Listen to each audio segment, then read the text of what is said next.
Hello, Nick. Welcome to Disabled and Proud. How are you today? Yeah, great. Thanks for having me. Yeah, I literally just said, but I'm so looking forward to this because I know absolutely sweet FA about, okay, and I've tried to get this right so many times, PDRL. I know Spot on. nothing. So I cannot wait to A, talk about it, B, understand your journey of how you got there, and everything else in between.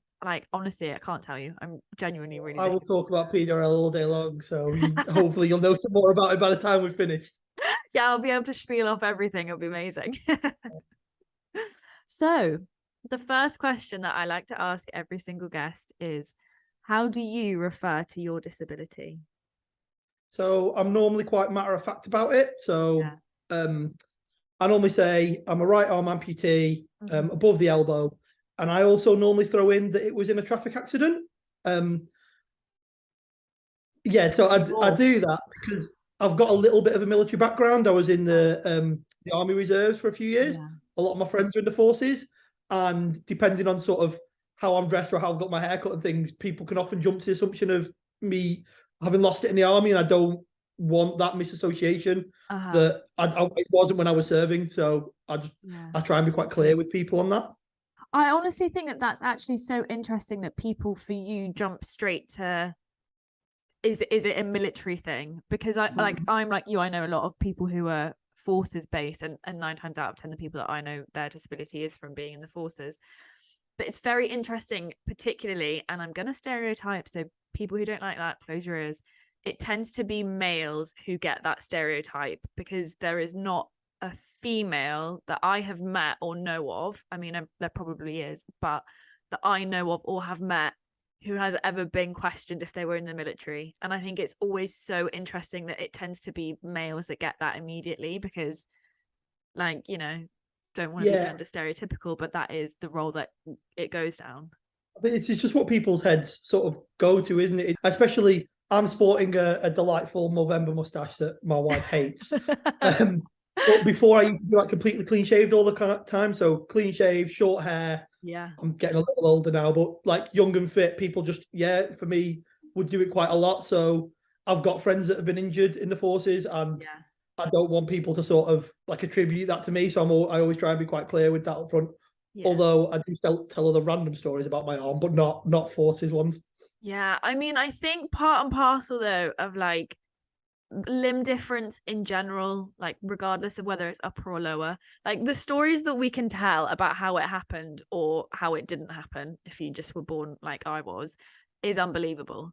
And there's also something that links, and I was talking to a friend about this, that links like limb loss and limb difference and utter chaotic energy together. I don't know someone who doesn't have a limb difference who isn't somewhat chaotic. And do you think that stands for you? Yeah, I don't think I could argue with that too much, to be honest. The one of the games we used to play when I was a bit younger, especially a student, was my friends would give me 3 words to Uh-huh. then build a story around how I lost my arm. And then we go up to a group, and they had to get the other people to ask me how I lost it. And I had the time it took them to sort of steer the conversation to that for me to concoct some ludicrous story. Um, the best one, I still stand by that this isn't 3 words, but the lads overruled me. It was tea cloth, ostrich feather, and crematorium, and I had to build a story around that. Sounds like I you don't, have got some very funny friends. yeah, funny would be one way to describe them. Yeah. And so, obviously, because you acquired your disability, there was a part of your life where you were non disabled. And if you don't mind me asking, what was that experience like for you going from being non disabled to then, essentially waking up one day and becoming disabled? It was crazy. Yeah. So I played football to like a half decent level with my Mhm.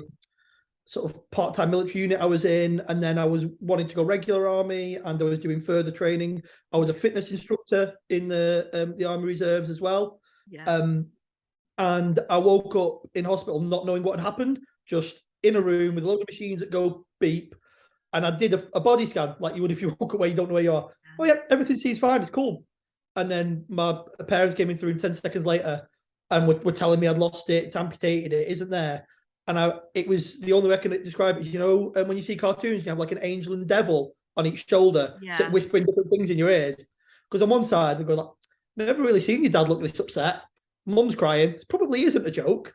But on the other side, like what's wrong with you? I'm scratching my leg with my arm. I can feel it against my thigh. What are you talking about? Because it felt perfect.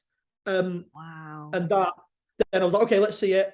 And what little colour I'd still got in my face, completely drained. Yeah. I was panicked that I'd lost my leg as well then, because my leg was anaesthetised. I'd got a minor injury to it. But at that point, I realised I couldn't move it. But my dad basically went out, rugby tackled a nurse into the room. He's like, what's happened with that? And it's a medium to large skin graft. It'll be fine. And that, in a really weird way, set me up for like probably the next 5 years of being an amputee, where it's like, right, I've got both legs. I can handle losing an arm. I've got a spare. I can still play football. I can still run. I can still do stuff like that. So that was like the short term. And then in like the five years, I carried on being a fitness instructor in the TA. And it was actually a really good training tool, because my unit was based on university students. So you get about 100 through every year. And it'd be, some of the guys that weren't massive, or some of the girls would be like, I can't climb that 8-foot wall. There's no way I can do it. So I'd be stood at the front as a senior instructor. Well, if I can do it with one arm, it's technique, it's not brawn, it's not. You don't need to be a 6'8" monster to do it. And it also led to some funny things of people challenging me, and I'd gone out and made sure that I could do stuff very well. And so I'd race like able-bodied people over salt courses and stuff, and beat them. But yeah, so it was a weird journey for me. That job, being a fitness instructor, sort of insulated me from the arm loss quite a lot, in that I didn't sort of face up to it until I lost that job, and then had a really bad time, like mental health and things afterwards, because it was so much of me was part of that, like guy with the shoulders back, being in front of troops, like being a fitness instructor. So mine was a bit of a weird journey, I think. Yeah, and I think that's really like telling of who you are as a person, that actually you carried on working in fitness, particularly fitness, because I think, and I know I say this a lot, and I know I do harp on about it quite a bit, but I think it's a really important thing to discuss, particularly between disabled people and non-disabled people, but more so disabled people, is that you can be into fitness and not be a Paralympian. Yeah. It's something I struggle with a little bit now, because I hate the sort of the two stereotypes that you get of disabled people, either like Paralympic or completely depressed in a corner, not able to function with life. Yeah, there are people in both of those categories, and I've been in definitely like the depressed category at times and struggled. But the vast majority of disabled people are just cracking on with a decent life in between somewhere. But it's sort of, I've played for England and won a World Cup now, so I'm sort of maybe edging a little bit further than I expected in the opposite direction. Yeah, and it's a really interesting one, isn't it? Because like you, like in my field of sports, I'm doing quite well. Like I sit very well in my league table. So whilst I talk about it being like, not Paralympic or pity, I'm still doing it incredibly well in my sport. But my sport isn't densely populated at all. So that's probably why I'm doing so well. But what you say is very, very right, is that actually the vast majority of disabled people, I mean, yes, there are people in both camps, but actually when it comes down to it, everyone is somewhere kind of in the middle. And the middle is different from everyone. But considering we're now talking about sports and sporting journeys, I would love for you to talk about, okay, I'm going to get it right. PDRL, what it stands for, your journey into it, everything about it, because what I've read about it, and especially this year being, was it the first year there was a World Cup? Absolutely. And I know that Adam Hill made a documentary on this particular like subset of rugby sports. Yep. I haven't watched it because I haven't watched it. I've got no excuse. But I would love to hear a lot more about it, because I think until I'd heard from you, I knew nothing about it. And I feel like as a disabled person, I should have known something about it. So please, like, wax lyrical about your journey and how you got there. Buckle in, because we'll probably go for a while. I love that. Yeah, so it started in Australia and about 10 years ago. It was basically a guy that had played as a kid, had grown up and wanted to play rugby league because in Australia, rugby league is basically like their football. And there wasn't anything. So he set about making a version of rugby league that was more tailored for people with physical disabilities. Uh-huh. So in rugby league, for instance, you have 6 tackles to try and score. If you don't score, you hand the ball over to your opponents and then they come back at you. In conventional rugby league, if you knock the ball on, so knock it forward with your hands, the ball just goes to the other team straight away. In PDRL, if you do that, it just counts as a tackle. So, for instance, for people like me with one arm, or guys with cerebral palsy, or like dexterity issues, if they drop it, it's no big deal. You pick it up and you carry on.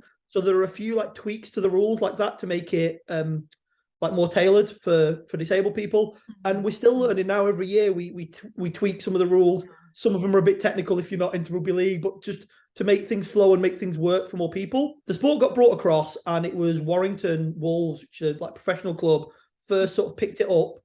And then Adam Hills contacted them, being like, "Are you setting up this club, this PDRL?" Because he's been a lifelong player and always wanted to, but not really been able to play. Yeah. And between sort of Warrington and Adam, they really pushed the sport from having a couple of teams to now we've got a league with, I'll lose track, I think 6 teams this year we've had. And then there are 2 or 3 more setting up for the next season. And we have, so what we do is we meet up about once a month and you play at the domestic level, you play 2 or 3 games on one day. And they're 25 minutes long each. And there are contact and non-contact players. So every team can have 2 players that wear red shorts that shows that they can't take a tackle for whatever medical reason. And it's what's awesome about it is it's not a patronizing pat on the head or, let these guys out that doesn't look like they can play rugby. Because actually in attack, they can't do very much for the team because, you get a fingernail on them and that is a tackle made and they have to stop. But in defense, they can be absolute game changers because if they can position themselves well and move about, they could stop a bloke like 5 times bigger than them with just a tap. So it means the lads that take contact don't have to expend that effort, don't have to make that tackle. So they're actually, and how you use your red shorted players in the team is a really like sort of tactical thing within the teams because you move them around. Like you could move them to just, if the other team got one massive player that's a massive danger man, just put a red short in front of him and he can't go anywhere. It means you can mark off other stuff. Or if you've got a lad that's quite mobile with the red shorts, he can just run after the ball left, right, and centre and make all your tackles for you. And the entire rest of the team just get a breather for a few minutes, and then you pick up on the attack. So it's a really interesting way that they've done it. So that's like the domestic side, and then the international, the rules are tweaked again to make them a bit more competitive. So so for instance, in domestic, you are on the last tackle, you can kick the ball. You have 10 seconds of protection before anyone can come and get you, unless you sort of run with the ball. Whereas in international, it's only 5 seconds, and so everything's just sharpened a little. And in domestic, a big thing to put through for anyone that's interested in playing, there's no categorization or anything at domestic. If you think you're disabled, you can come and play as long as you're ambulatory. If you're not, there's wheelchair rugby. So there's rugby league, so that's there for you. And whereas at international, there's a classification system that's similar to the it is the Paralympic system. And then you get put in sort of A, B, and C, and you have to have a certain number of each players. And it's like severity of condition. And then that sort of brings us to this year was the first ever World Cup, and there were a couple of teams that were trying to pull teams together for it. So like Scotland and Ireland, and they couldn't get enough players in the right categories to field a team. But we got England, Wales, New Zealand, and Australia to come across to Warrington. Like I said earlier, we normally play sort of 50 minutes of rugby every month because we have like reasonably long recovery times, a lot of us. We played 4 50-minute 50-minute games in 7 days in the World Cup, and it was savage. We were really lucky. So we were in camp together. We had an excellent ex-international coach who'd played conventional rugby league professionally for years and years, Sean Briscoe, like fantastic coach. we had a couple of assistant coaches, and we had a couple of physios and sports rehabilitation specialists that were like massaging us every day. It was very rude when I came away from camp and my meals weren't cooked for me and I wasn't getting massages every day or spending, like 40 minutes in the hot tub. Well, I've become accustomed to a certain way of life now. Yeah. I might have a World Cup medal, but where have all the nice things gone? Yeah, so they really, I was really expecting to maybe make it through the first game and then a roulette spin of how capable I was for any of the other games, because it doesn't matter how much you've trained or how much you've strengthened your knees or anything like that. Like with contact rugby, it's a roulette spin of, if you pick up an injury, you pick up an injury. There's not a lot you can do about it when you cross the sort of the line onto the pitch. But they kept us all going, and to an amazing point of everyone was fit for the final. There were 3 lads that had to have a fitness test on the final day, but everyone was there for selection, which I can't believe how good a job they did at sorting us out. And we won all our games in the World Cup, so we by a decent margin in most of them. The final was amazing, played in Warrington Wolves Stadium after a men's game, so I think we had between 2,000 and 3,000 people watching us. I scored. I was a lead scorer for England of tries. Yeah, I'm a big believer though. I didn't score those tries. There's no try rugby that's not a sum total of all of your team, because even if I've managed to hit a gap and run from distance or something, I've only hit that gap because we've worn their team down or we've moved them around to make me that gap. And I play on the wing. Like, my job is to score. If I'm not scoring a few tries, I'm not doing my part for the team. You've got the big lads in the centre that are there to, be the battering ram and set a platform and move us up the pitch. When I get the ball, I should be trying to get to the try line. It's what I'm there for. Yeah. And I was lucky enough as well to be named BBC Player of the Match twice of the 4 games. So it wasn't a bad tournament for me. Yeah. It just sounds so incredible, because you don't often hear stories of disability sports necessarily being ran really well. It's one of the things that you have if you get competitive in disability sports. Sometimes it isn't run the best because people are a little bit clueless, and it's nobody's real fault. It's just the knowledge isn't there. But it sounds like for you guys, you had it really, really sweet. You guys were able to all be there at selection. You were able to all perform what sounds like at your peak, and that's incredible. That's genuinely amazing. There are some things that we would like to have changed, maybe. So for anyone that's sort of knowledgeable about rugby league, there were 3 World Cups, which was the men's, women's, and wheelchair, and they were all given the exact same coverage. Whenever there was a captain on TV, it was all 3 of them, and it was amazing.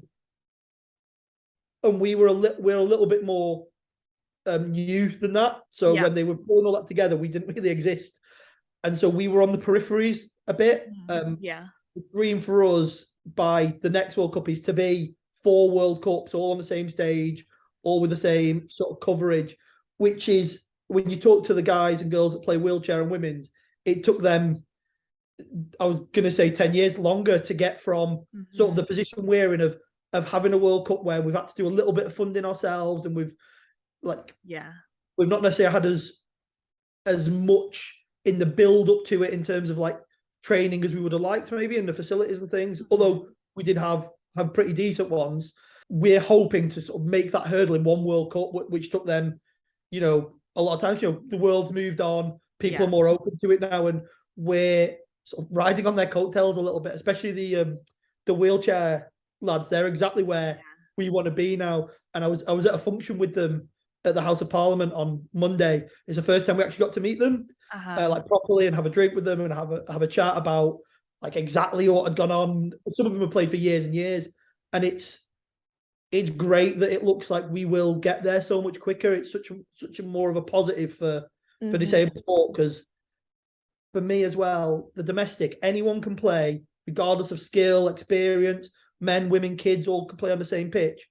And the mental health side of it is just amazing. It's one of the things that helped get me out of my depression. And every player that's played, I think, will have had some low points to some degree, and Yeah. some, really, really serious lows. And PDRL is a reason to get out of the house, to come to training, to be there with the lads. And what people, I think, underestimate with disabled sport as well, which I think is really key with PDRL, is if you go and play conventional rugby league with your local club round the corner, there's always a bit of awkwardness and people are scared, like, well, can I tackle him properly? I don't want to offend him. And it's coming from a positive place, Yeah. that they don't want to say the wrong thing or they don't want to hurt you or anything. But you're missing out on what it is to be part of a team then. Whereas you come to PDRL and there's not many that are actually the same. Everyone's got something different, basically. Yeah. But everyone, like me, I've got one arm. If I drop the ball, I'm still getting the mick taken out of me for dropping the ball. Whereas at a community club, they're like, you can't say that to a one-arm bloke. Like, oh, it's true. And everyone, you've got that shared, maybe not disability, but a bit of experience of people being awkward or whatever. And it gives, especially, I think, even more, well, depends on your thing, but for people that have had the disability all their lives, they might never have experienced that team setting, whereas I was lucky enough to have experienced it. And actually, I forgot how much I'd missed it. And when I came back to PDRL, I was like, this has been missing in my life. Like, this is amazing. Yeah. And so I think for either, whether it's acquired or sort of born with, it could be a really important thing, because a lot of parasports, it's individual, isn't it? And you're not having that big team, like camaraderie and experience. Yeah, and I think actually there's a lot to be said in finding, like, regardless of like whether it's sport or whatever, like finding your community of people that actually there is a shared life experience or commonality, or there's shared experience of living in the world. And I'm like, people find it everywhere and anywhere, but particularly for sporting people, and obviously this is not everyone, there is something very, very particular about being a part of a sporting team, and it's not necessarily something that you can put into words unless you've experienced it. I love the fact that you're championing that flag for disabled people, because I think you're right, a lot of para sports are not team and they are quite a lot are individual. So to be able to have a sport that is particularly designed and dedicated to disabled people is something that we really need to be pushing, because like you said, it's something that helps you out of a bad time, and like think about all the other people that it could really, really help. Yeah, for me as well, all the words you throw around, like camaraderie or like banter with the lads, you're right, you can't define it. And because it's beyond all of that. Like the links that you make, the words for me, whenever you talk about it, they always fall short, because it is, you can't paint it accurately unless you've had that experience. And it ties you to people for the rest of your lives. If you've been in a proper team together for a while, like you could bump into someone. I've done it because I grew up playing football. I wasn't a rugby player. Lads that I played football with in high school and stuff, 20 years later, we've then stood there and chatted for like 40 minutes, and it just bonds you in a way that, especially, well, I'm a sporty guy, that nothing else does for me. I completely understand that, but I would love it if you could like explain how you found like PDRL and how you came to play it, because like I said, I knew nothing about it, and I'm kind of annoyed that I didn't know anything about it. So how did you find it, and how did that path happen for you? So it's something that we're trying to sort of champion and fight quite hard now, is because rugby league's a bit of a niche sport. Like if you're not from the north of England, basically along the M62, you probably don't know a lot about rugby league, let alone PDRL. So a lot of our players get recommended by a friend, a colleague, something like that. Oh, I've seen a Facebook post about this. Have you heard about it? And that's exactly what I was. A colleague's brother played for Leeds, and basically she kept pestering me, being, you should try this, you're quite sporty. I was like, I played like a year of rugby when I was in college, and it was rugby union. And I've always been football. I was like, no, I barely know the rules of league. Like, I'm not interested in it. It's not for me. And she badgered me and she badgered me. And eventually I just decided to Google my nearest club at the time and went down to a training. And within, like 3 minutes of being on the pitch, I was like, yes, this is for me. I'm in, sold, great. I'd been really apprehensive because of like, I'd not been a fitness instructor for 7 or 8 years, roughly. And I was like, before I go down, I'm going to do myself a fitness program. I'm going to get back in shape. I'm not going to embarrass myself. And I think if I'm being honest, I'd just had a couple of drinks and decided to fire off an email. And then, oh, we've got training tomorrow, come down. And I was like, yeah, sure, no problem. And the next day I was like, oh, Nick, no. this was not the plan. I was in for it. And then at the end of training, they were like, oh, we've also got a game on Saturday. It's like, right, so that's like 3 days away. Really love it, you can play. Yeah, sure. And I got man of the match in the game. I didn't score. I barely knew what was going on, but I was very enthusiastic and quick. So at least if I went to the wrong place, I could get back somewhere right when someone shouted at me. For my next game, I was made captain, where I thought I was about to get kicked out of the team because we'd done a full contact training, and the lad's one of my best mates now, but he is, I'd say, 1.5 foot taller than me and probably weighs about twice what I do. And I can't wrap my arms around someone to tackle them. So all I do is just run at them as hard as I possibly can and hope the collision brings them down more than it brings me down. Yeah. And this particular bloke at this particular training, I hit him as hard as I could. And it turns out I broke 2 of his ribs with my stump. Oh, wow. Yeah. He's ex-forces, like regular, and he took it really well. And we still laugh about it to this. I laugh about it to this day. He's a little bit better. But then the coach had called me over next training and like, oh, Nick, can we have a word? And I was like, oh no, I've gone Today is the day. Yeah, I got overexcited. They're saying maybe this isn't for me. I've dropped their biggest player. This isn't great. And we'd just like to know if you were interested at all in being captain. Like, yes, absolutely, I am. Yeah, and it's an honor to like represent the club and the team and stuff. And I can't thank the woman Katie that taught me into it enough for I still see her because I was in the England team with her brother, so I still see her and stuff. Yeah, so it's but that's what we need to try and get out of now, is because rugby league's a small bubble, and a lot of people, even that are rugby league fans, don't know about us. Like, get better coverage in rugby league and then get out there, because there isn't a lot like us. Like the rugby union version, I don't think is anywhere near where we are. It's normally putting a couple of lads in an able-bodied team to give them a chance to run out. It's not a custom-built physical disability game. So yeah, it's doing things like this, and hopefully because the games were on the BBC, so a lot of people saw them. I think they're still on there, so people can see that and mention it to your friends. Even like if they're not disabled, mention it to them because they might know someone who is. Like, just trying to spread it in any way possible is what all of the, especially the England team now, are trying to do with people a bit more interested now that we've got a World Cup. Yeah, that we can shout about it, and because the trophies mean nothing if we don't end up with more people playing the game. Yeah, completely understandable, and I think it's really laudable that you guys are now kind of on this mission to make it a lot bigger, because I think, as you said, like, it's a sport custom built for disabled people, and that's like very, very rare. So yeah, I think I can say I've learned a lot, because I have. And like, it's a lot of information, but it's a lot of great information. Imagine what it could do for someone. And I imagine, it is giving someone that camaraderie. It is providing a reason, as you said, to get out of bed. And like, a lot of people who acquire the disability, and it's completely like absolutely valid, can sometimes feel that they've completely lost their life, particularly if they're sporting people, because, being a sporty person tends to involve your body. Rightly, like, that's part of sports. And so having a sport like this, be available and like readily available as well is life-changing. And I think that's incredible. Feels a bit cheesy, but it is legitimately life-changing. Yeah, I know people that have credited PGRL with the only reason they're still here is that's how powerful it is for people. So yeah, the more we can get the word out there, because there's no one that it's not helped, and there's some people that have helped like an extraordinary amount.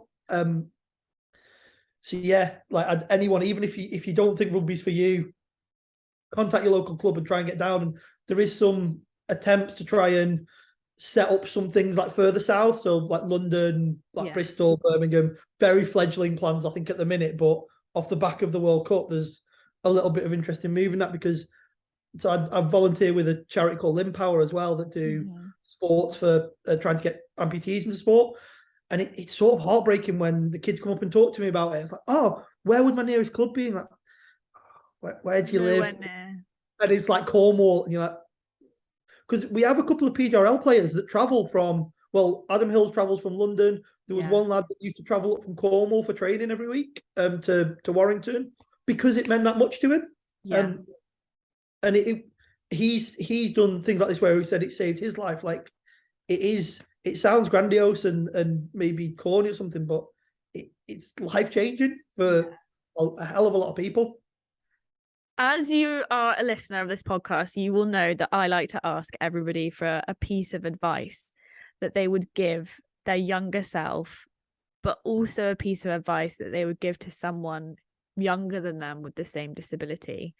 And I was wondering what your pieces are and if they have anything to do with the rugby league. I mean, they might not.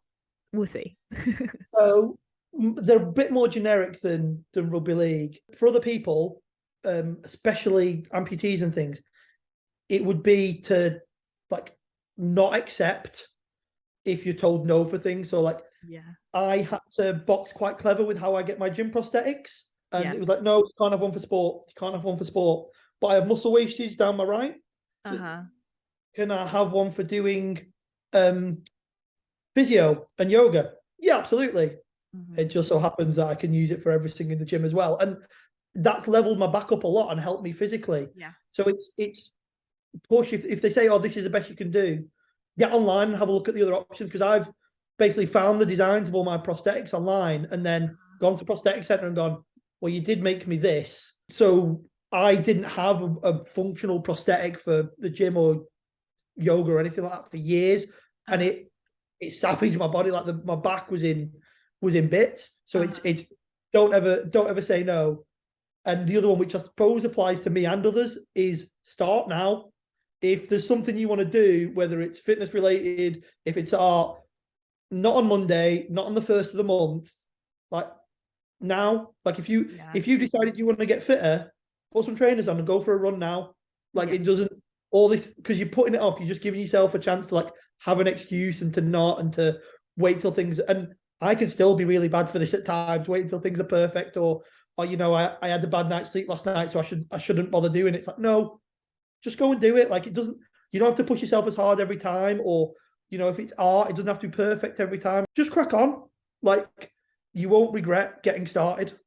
Yeah. And I think that one, particularly like do it now, is like universal, isn't it? Because the whole idea of like, oh, and like, I don't know why, but every time I think of this, I think of dieting. And I'm not someone I've never in my life gone on a diet. Like, I'm too small to go on a diet. If I lost weight, I'd be probably quite unwell. But in my head, everyone has always been like, oh, I'll start a diet on a Monday. And I never really fully understand it, because I'm probably the same mentality as you, that if you want to do something and you want to start something, starting now is the best time. Because if you put it off, you're going to talk yourself out of it. And it also probably kind of means you don't want to do it that much, because you know that there is a level of uncomfortable pain probably required to start, and that's fine, because every winner was once a beginner. Like, that's a fact. I know, it's good, isn't it? And it's a big one for me, is I've started trying to think about things like, well, what will I regret in 5 or 10 years? Is it that I was a bit tired and went to the gym, or that I made it into an England team? So it's what are you going to look at and think about in 5 years' time? Is it the rubbish gym session where you had to get up at like 6 a.m. to make it there? Or are you going to completely have forgotten about that and be like, I made it into an England team? Like it's what are your priorities going to, or what you wish your priorities were if you're 5 years looking back at it. So it's, and the same with like when opportunities come up now to go and do things like going to the House of Parliament the other day with a team. It was quite difficult to arrange and get organised and stuff, but it's, well, does it matter that I'm probably going to get very little sleep the next day because I'm up at work and I've got to get the train back from London and stuff? No, even in a week's time, I'm going to be well happy that I went there. That for me is quite a big one as well. Yeah, I love that so much. Oh, I think that's such like, it's such a solid piece of advice, like regardless of who you are and what your goals are, it's kind of universal, which is why I love it so much. I like to think about positive attributes within disabled people, because I think as disabled people, quite often we're not necessarily allowed to scream and shout about our greatness and to look back on situations which might have been difficult or hard or, you know, to some extent traumatic, and actually look back on from reflection and notice actually how well we handled situations. Because quite often society tells disabled people that we either whinge or we moan, or we, like, you know, we talk about our disabilities far too often. But any time during darkness or sadness or through hardship and hard struggles, which I know you've spoken about, if you can pull a positive attribute about yourself, I do kind of think on some level you learn something about yourself. So during any hard time that you've had, have you found like a positive attribute about yourself that actually upon reflection you're incredibly proud of? So it's normally been fitness, because even if I haven't done stuff for a long time, I'm probably lucky in that I've got quite a high, like, innate fitness level. So it'd be at my worst, like, not having exercise for weeks and stuff, just dragging myself out and going for one run and be like, I'm also like my own biggest worst critic by far. Like, games where I've won man of the match, I'm coming off being like, I had a terrible game. That was awful. And someone says you got man of the match, like, were you watching the same game as me? Like, I wasn't watching the same game as them, I think is more accurate. So getting out and then being like, oh, I'll be running like 14-minute miles. It'll be terrible. I won't even be able to run a mile. And just getting out and doing something like, oh, actually the world isn't as terrible as I think it was. Like, getting out, getting in some fresh air. Oh no, I'm still able to put 2 feet in front of each other and do something that I enjoy. Really, like, helped me with then trying to be a bit more resilient into other things, and like the small wins, finding any small win, like when you're really low, having a shower, like take the small win, because I used to be really, well, I still am bad for writing massive lists of like undoable, like when I'm feeling low, of things that I just would never be able to get done in a day. You know, it's like 5 days worth of work, and then battering myself because of it. But trying to get away from that, just having a small win, like, yeah, going for the run, and then looking back, it's like, yeah, you helped yourself. You did a good thing there, Nick. Well done. I think it's really important to note that actually chemically you can choose your own wins. And I mean chemically as in like your brain makeup, as in like how your brain processes wins and losses. So I found it fascinating when I found this out, and I literally love telling people this, is that your brain chemically does not know the difference between you winning £1 and £100, because the process that your brain goes through in terms of its synapses and all the chemicals that get released is the exact same. There is no extra like dopamine or serotonin or whatever it is that happened when you hit a certain threshold. You don't get extra because you got £100. You don't get extra because you won £1,000,000. You get the same hit regardless of what your win is. So when people say choose your own wins, that's exactly what they mean. And I think what you just said is so important, is that if you are feeling low, and you can celebrate your small wins and make sure that you do celebrate your small wins, you'll be better off for it. I just love it, because I think about all those people who have won like £1,000,000 and how amazing they have felt. And then I think like, oh, if I've come across like 1p on the street and I'm like, yes, I got 1p, I feel the exact same. I honestly have learned so much through this conversation. And I think what I've loved most about this is that your passion for this sport is so evident and it's so clear. And like the fact that you want to bring this to other people is so impressive, but also beautiful, because I think, as I've said and we've both said, this is something particularly designed for disabled people, and in a world where nothing is particularly designed for us, this is somewhat incredible, and it's nothing short of a minor miracle. And I think that what you're doing is just excellent. Like, I have no other words for it. One of the things we talked about, especially in the England camp, is if most of us are in the England team that compete at the next World Cup, we've sort of failed. Like, because if we haven't brought a load of new, 20 to 25-year-old people in that are just fitter and quicker and better than us, then, because the team isn't necessarily the youngest in the world, we've got some like older players and stuff. And don't get me wrong, we will all make other people fight tooth and nail to take our shirts from us.